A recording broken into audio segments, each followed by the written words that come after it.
রোজারত অবস্থায় একজন দিনের বেলা শুয়ে থাকলো, শুয়ে থাকার পরে যদি তার এ কারণে যদি তো কোনো স্বপ্ন দোষ হয় তাহলে তার রোজার কি হুকুম হবে, এটা একটা।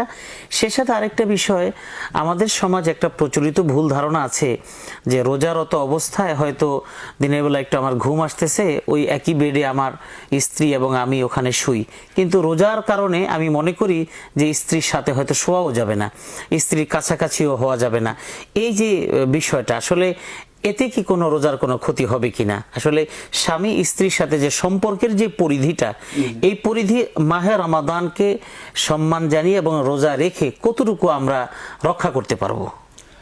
ধন্যবাদ আপনাকে। আসলে একটি অত্যন্ত জীবন ঘনিষ্ঠ গুরুত্বপূর্ণ প্রশ্ন উপস্থাপন করেছেন।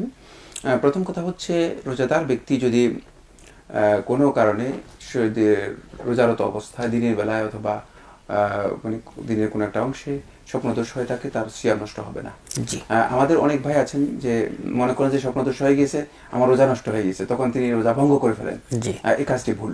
এটা কিন্তু খেয়াল রাখতে হবে যে সিয়াম পালনকারী তিনি তার সিয়াম কমপ্লিট করবেন, কন্টিনিউ করবেন। এমন কোনো কাজ যে কাজগুলো সিয়াম নষ্ট করে থাকে, অর্থাৎ মুফাত্তিরাতের মধ্যে অন্তর্ভুক্ত, যেগুলোর মাধ্যমে সিয়াম ভঙ্গ হয়ে থাকে, সেই কাজগুলো যদি কোনো ব্যক্তির মানে অনিচ্ছায় সেটি সংঘটিত হয়ে যায়, তাহলে তার সিয়াম নষ্ট হবে না। যেমনিভাবে তার ওই কাজগুলো যদি তার মানে জ্ঞানের স্বল্পতার কারণে, না জানার কারণে হয়ে যায়, তাহলে তার সিয়াম নষ্ট হবে না। যেমনিভাবে ওই কাজগুলো তার যদি বিস্মৃতির কারণে হয়ে যায়, তাহলেও সিয়াম নষ্ট হবে না। যেমনিভাবে ওই কাজগুলো যদি তার ভুলের কারণে হয়ে যায়, তাহলে তার সিয়াম নষ্ট হবে না। যেমনিভাবে ওই কাজগুলো যেগুলো মুফাত্তিরাত, যেগুলো সিয়াম নষ্ট করে থাকে, ওই কাজগুলো যদি তার মানে জোরপূর্বক কেউ তাকে মানে করতে বাধ্য করে, তাহলেও তার সিয়াম নষ্ট হবে না।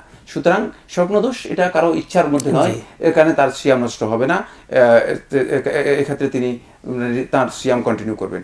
তৃতীয় যে পয়েন্টটি আপনি উল্লেখ করেছেন সেটি খুবই গুরুত্বপূর্ণ। সেটা হলো এই, রোজাদার ব্যক্তির জন্য জায়েজ রয়েছে তিনি মানে তার স্ত্রী সহ মানে তিনি একই খাটে একই জায়গায় তিনি স্ত্রীর সাথে শুইতে পারেন, তার সাথে মানে চলাফেরা করতে পারেন, তার সাথে মানে লেনদেন জিনিসপত্র নিতে পারেন, ধরতে পারেন, স্বাভাবিক জীবন যাপন করতে পারেন। এমনকি নবী সাল্লাল্লাহু আলাইহি ওয়াসাল্লাম হাদিস দ্বারা সাব্যস্ত হয়েছে, নবী সাল্লাল্লাহু আলাইহি ওয়াসাল্লাম কাব্বালা ইহদা আজওয়াজিহি ওয়া হুয়া সাইম, যে নবী সাল্লাল্লাহু আলাইহি ওয়াসাল্লাম তার স্ত্রীদের মধ্যে মানে একটি স্ত্রীকে তিনি চুম্বন করেছেন এই অবস্থায় যে তিনি রোজা সিয়ামরত অবস্থায়। সুতরাং বোঝা যায় সিয়ামরত অবস্থায় যদি চুম্বন করেন এটাও জায়েজ হচ্ছে। সিয়ামরত অবস্থায় যেটি নিষিদ্ধ সেটা হচ্ছে মানে স্ত্রীর সহবাস, যেটাকে বোঝায় মানে যেটাকে আল জিমা বলা হয়ে থাকে আরবিতে, মানে এই ধরনের সহবাস যেটা রয়েছে সেটি শারীরিক যে সম্পর্ক, এটি মূলত ইসলামী শরীয়তের মধ্যে নিষিদ্ধ। কারণ এটি সিয়ামের হুরমত নষ্ট হয়ে থাকে, রমাদান মাসের হুরমত মর্যাদা নষ্ট হয়ে থাকে, এবং এই কাজটি ইসলামী শরীয়তের মধ্যে হারাম করা হয়েছে সিয়ামরত অবস্থায়।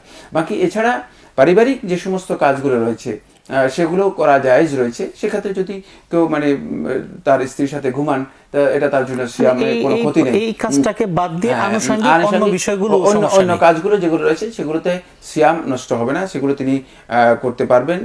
দিনের বেলায় মূলত স্ত্রীর সাথে মানে সকল প্রকার মানে যৌন সম্ভোগ বা মানে যৌন যেই সম্পর্ক রয়েছে, মানে শারীরিক যে সম্পর্কের কথা রয়েছে, এই সম্পর্ক ছাড়া যদি বাকি যে সমস্ত কাজগুলো আছে সেগুলো করা, এক্ষেত্রে যদি কেউ করে থাকেন তাহলে তার সিয়াম নষ্ট হবে না। তবে এক্ষেত্রে মানে যদি তিনি আশঙ্কা করেন মানে যে যদি কোনো কারণে মানে শারীরিক কোনো মানে সম্পর্ক এমন হয় যে সম্পর্কের কারণে তিনি আশঙ্কা করেন যে তিনি সিয়াম নষ্ট হয়ে যায় কিনা, অথবা তিনি কোনো কারণে সম্পর্কের দিকে, শারীরিক সম্পর্কের দিকে বাধ্য হয়ে যান কিনা, তাহলে এক্ষেত্রে উত্তম হচ্ছে যেটা সেটা হলো মানে যথাসম্ভব ইমসাক করা, এর সংশ্লিষ্ট যে বিষয়গুলো আছে এগুলো থেকে বিরত থাকা তার জন্য উত্তম। জি মোহতারাম, ধন্যবাদ আপনাকে। আপনাকে অনেক ধন্যবাদ।